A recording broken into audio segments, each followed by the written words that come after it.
Kami akan mengajak Anda mengetahui pantauan lalu lintas hari ini di sejumlah wilayah melalui pantauan CCTV Korlantas Polri. Kita akan bergabung dengan Brigadir Putri dari studio NTMC Polri. Brigadir Putri, silakan dengan laporan Anda.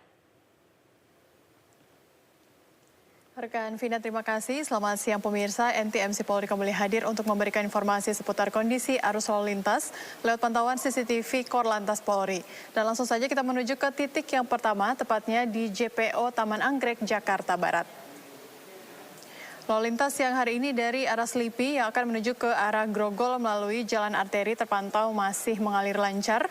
Begitupun untuk di tol dalam kota Jakarta yang akan menuju ke tol airport Jalan Profesor Sediatomo dan arah sebaliknya juga terpantau masih normal lancar. Sementara untuk di tol Jakarta yang akan menuju ke arah Tangerang dan arah sebaliknya pada siang hari ini juga terlihat masih lancar. Dominasi kendaraan pribadi roda 4. Selalu patuhi peraturan lalu lintas dengan berada di jalurnya masing-masing karena dapat membahayakan diri Anda pribadi maupun pengendara lainnya. Selanjutnya kita beralih ke CCTV di kawasan JPO Kuningan, Jakarta Selatan. Lalu lintas dari arah Mampang yang akan menuju ke arah Menteng terpantau pada siang hari ini cukup ramai tersendat. Terlihat ketersendatan kendaraan didominasi dengan kendaraan pribadi roda 4 dan untuk lalu lintas dari arah Menteng yang akan menuju ke arah Mampang masih terpantau mengalir lancar. Sementara untuk lalu lintas dari arah Menteng yang akan menuju ke arah Pancoran terpantau cukup tersendat, terjadi perlambatan kecepatan kendaraan yang berkisar kurang lebih 20-30 km per jamnya. Harap para pengendara untuk tetap waspada dan jaga jarak aman kendaraan Anda serta jaga kecepatan maksimal kendaraan Anda. Dari Jakarta Selatan, pemirsa, kita beralih ke CCTV di kawasan Pospol Ciawi, Jawa Barat. Lalu lintas pada siang hari ini dari exit tol Ciawi yang akan menuju ke arah Caringin terpantau masih normal lancar.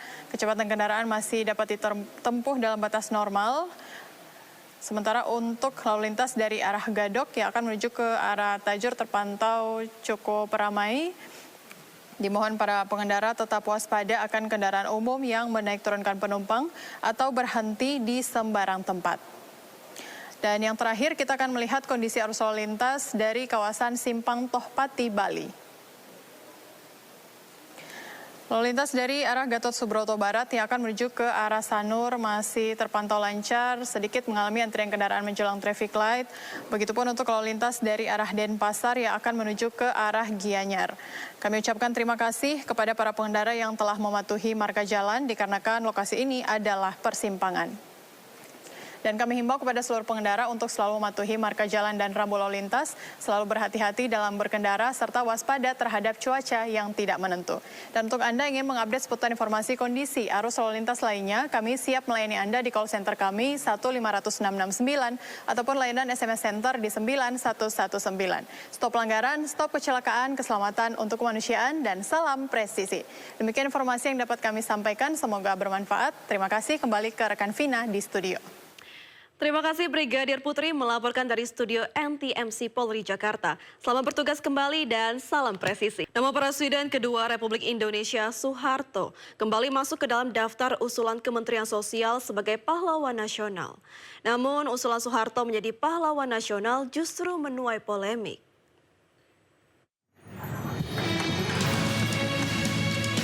Masuknya kembali nama Presiden kedua Republik Indonesia Soeharto ke dalam daftar pahlawan nasional menimbulkan pro dan kontra. Dukungan datang dari pihak istana. Menteri Sekretaris Negara sekaligus juru bicara istana Prasetyo Hadi menilai tidak ada yang salah dengan usulan Soeharto menjadi pahlawan nasional.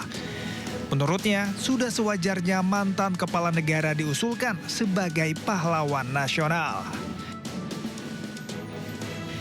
Prasetyo juga mengutip pernyataan Presiden Prabowo Subianto yang menilai prestasi Indonesia saat ini tak luput dari kebijakan para pendahulu. Semua presiden menurutnya memiliki jasa masing-masing.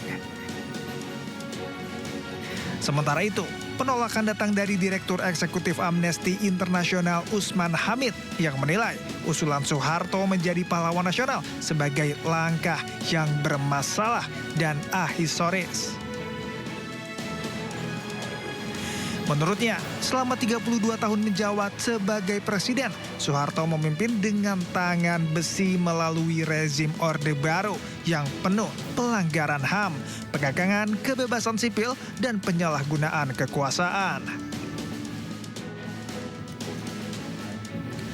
Reaksi keras juga diberikan Gerakan Masyarakat Sipil Adil Soeharto atau GEMAS. Kelompok yang terdiri dari koalisi sipil hingga keluarga korban pelanggaran HAM ini juga telah mengirimkan surat terbuka penolakan pemberian gelar pahlawan nasional kepada Soeharto kepada Kemensos. Terkait hal ini, Menteri Sosial Saifullah Yusuf atau Gus Ipul masih mengkaji usulan pemberian gelar pahlawan kepada Presiden kedua RI Soeharto.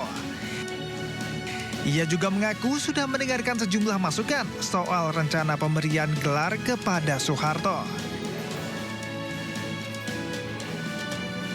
Gus Ipul menjelaskan secara prosedur usulan gelar pahlawan harus dilakukan secara berjenjang, mulai dari masyarakat, sejarawan, hingga tingkat gubernur. Sementara itu, Istana menyebut tidak masalah terkait Presiden kedua Republik Indonesia Soeharto yang diusulkan menjadi pahlawan nasional. Menurut Istana, penghormatan bangsa bagi mantan presiden merupakan hal yang wajar. Ini ya, kalau berkenaan dengan masalah usulan ya, itu usulan dari Kementerian Sosial terhadap Presiden Soeharto, saya kira kalau kami merasa bahwa apa salahnya juga gitu. Menurut kami ya mantan presiden itu sudah sewajarnya untuk kita mendapatkan penghormatan dari bangsa dan negara kita. Jangan selalu melihat yang kurangnya, dan kita lihat prestasinya. Sebagaimana Bapak Presiden selalu menyampaikan bahwa kita itu bisa sampai di sini kan karena prestasi para pendahulu-pendahulu kita. Dan ketujuh Republik Indonesia Joko Widodo bertemu dengan kuasa hukumnya di kawasan Menteng, Jakarta Pusat. Jokowi enggan menjawab pertanyaan wartawan terkait pertemuannya dengan kuasa hukum dan rencananya menemui Prabowo Subianto soal ijazah palsu. Presiden ke-7 Republik Indonesia Joko Widodo bertemu dengan kuasa hukumnya di kawasan Menteng, Jakarta Pusat. Dalam pertemuan tersebut, Jokowi enggan menjawab pertanyaan wartawan apakah dirinya akan bertemu dengan Presiden Prabowo terkait kasus ijazah palsu. Di kesempatan itu, Jokowi menepis isu matahari kembar. Akan bertemu dengan Bapak Presiden Prabowo, Pak? Pak, kalau ya, yang saya udah. Kembar karena ada banyak kunjungan itu. Kan sudah saya sampaikan bolak-balik, tidak ada matahari kembar. Matahari itu hanya satu, yaitu Presiden Prabowo Subianto. Udah.